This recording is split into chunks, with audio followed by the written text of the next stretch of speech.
Why is everyone bigger and stronger than me? Well, I'm sure that this is a pretty popular feeling, especially if you spend any amount of time on the internet. And of course, I have been on the internet lifting weights for quite a long time, so I can give a little bit of perspective. So, of course, the common refrain that we always hear is, oh, everyone who is smaller and weaker than me is bad at training, doesn't know what they're doing, and everyone who's bigger and stronger than me is on steroids. And of course, that's, kind of a funny little, ha-ha. But, it's not necessarily true. So, it's important to understand that obviously there are major factors that will set apart why some people are bigger or stronger than others. This includes things like genetics, which have an incredibly important role in terms of how much you get out of your exercise. You take two people, put them through the exact same training program. One person has good genetics, they get incredible results out of it. One person has okay genetics, they get okay results out of it. Likewise, I can't talk enough about how, yes, a lot of people out there are on steroids. That is a reality. It is maybe more talked about today than it used to be. Maybe more common today than it used to be. But again, that doesn't mean you can assume that everyone is on steroids. That way lies madness. Not really too much point in thinking about it too much for most people. And then, of course, lastly, yes, you could have just a very bad training program. It could also just be that you haven't been training for very long. I see tons of people where it's like they, accuse people of being on steroids or whatever, and then you look at it and it's like, okay, that guy's been lifting for 20 years and you've been lifting for 6 months and you're mad, right? Sometimes you just need to keep training and you're going to keep getting results, and over time they are going to add up and you are going to achieve levels of muscle and strength that you maybe previously thought impossible. Now, all that aside, why is it that you seem to find so many people on the internet in particular who are bigger and stronger than you? Well, it is really two factors. So the first thing is that realistically, you are not in a very large pool. You could be a very big fish in a very small pool, and that'll make you look impressive, but it doesn't necessarily mean that you are, national level, world level, etc.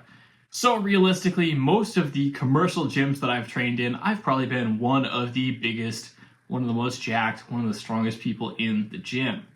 And that's not necessarily because I am world class, elite level, etc.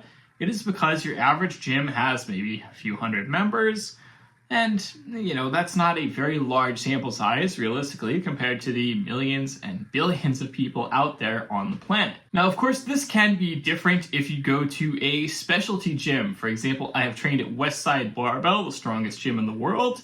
And of course, when I went there, I was one of the weakest guys there, simply because, in part, a lot of these guys are super heavyweights who are super big, super strong. And also just partly because even amongst the lighter guys that were there, which were less common, they were all really good lifters too, and some of them were better than me, right? Some of them were not so good, some of them were better than me, etc.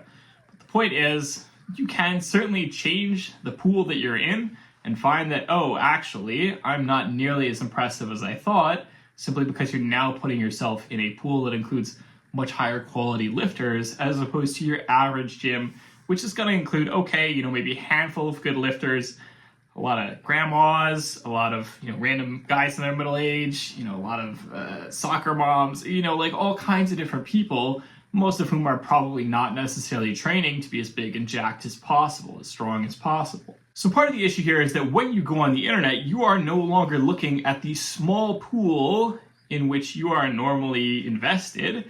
You're now looking at the entire world.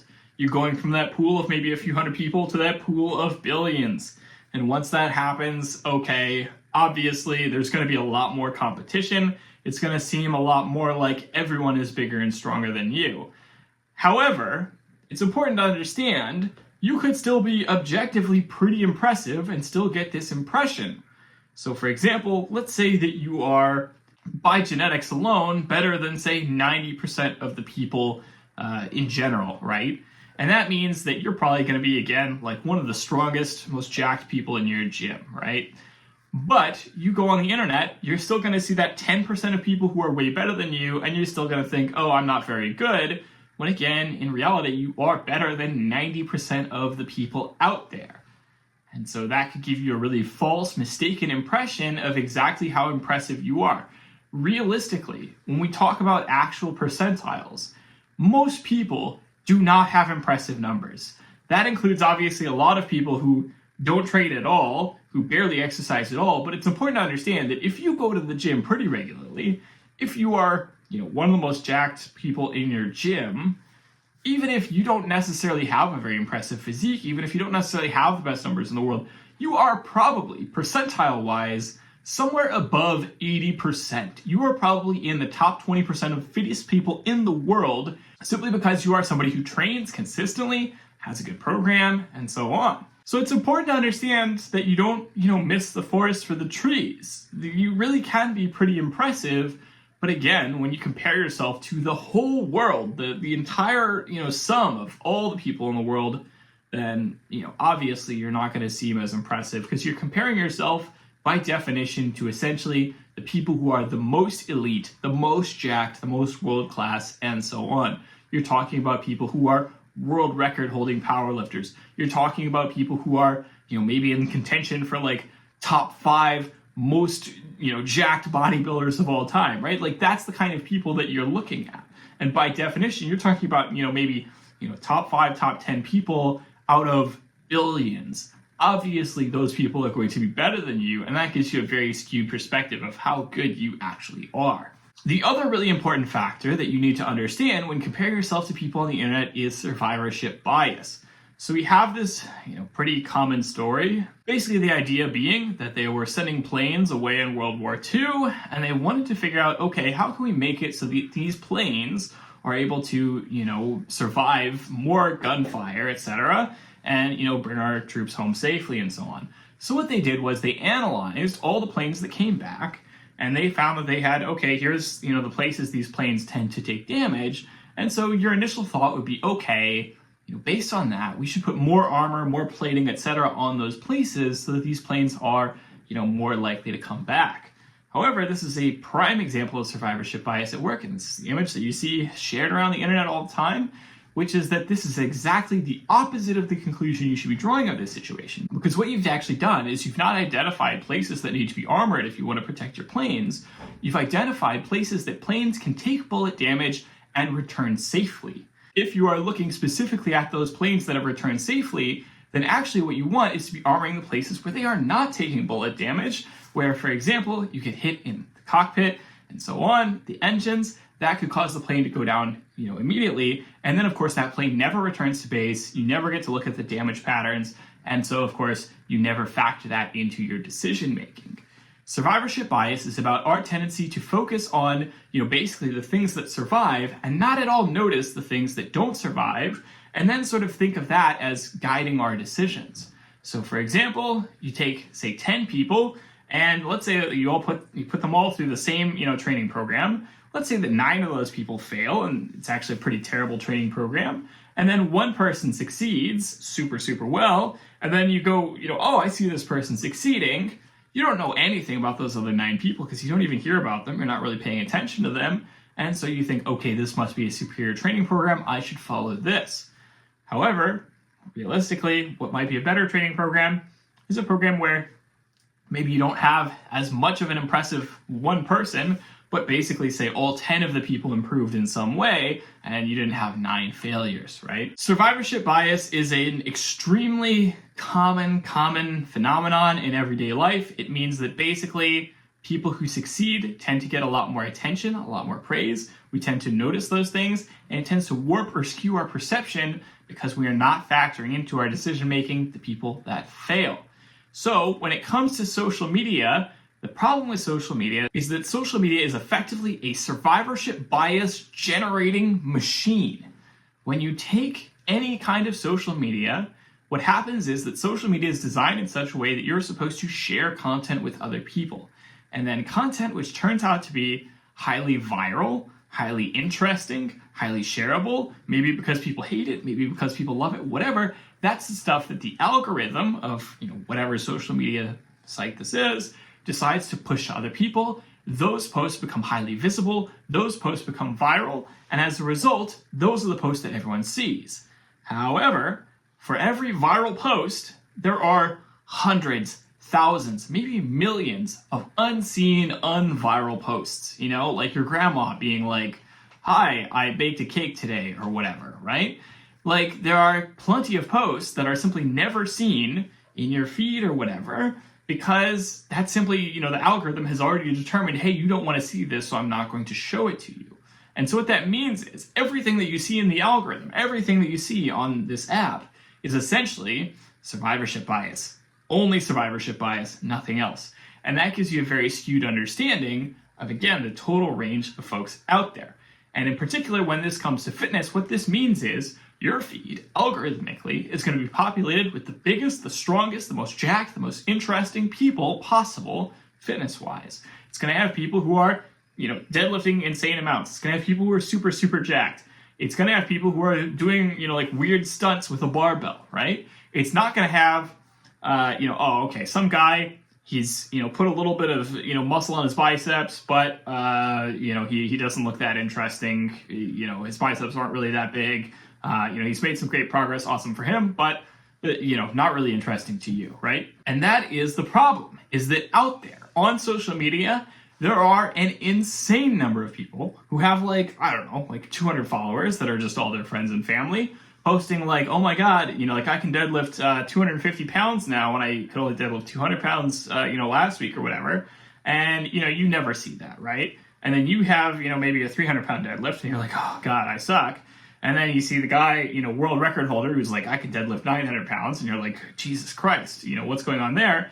And you don't realize that being able to deadlift 300 pounds is probably a pretty awesome accomplishment for you and probably puts you in a pretty solid percentile in terms of how strong you are relative to everyone else in the world, because most people are out there probably can't deadlift more than like 150 or something, right? And that is the problem with social media. It is designed to generate that bias. It is designed to make you only focus on those highly exceptional, highly viral posts.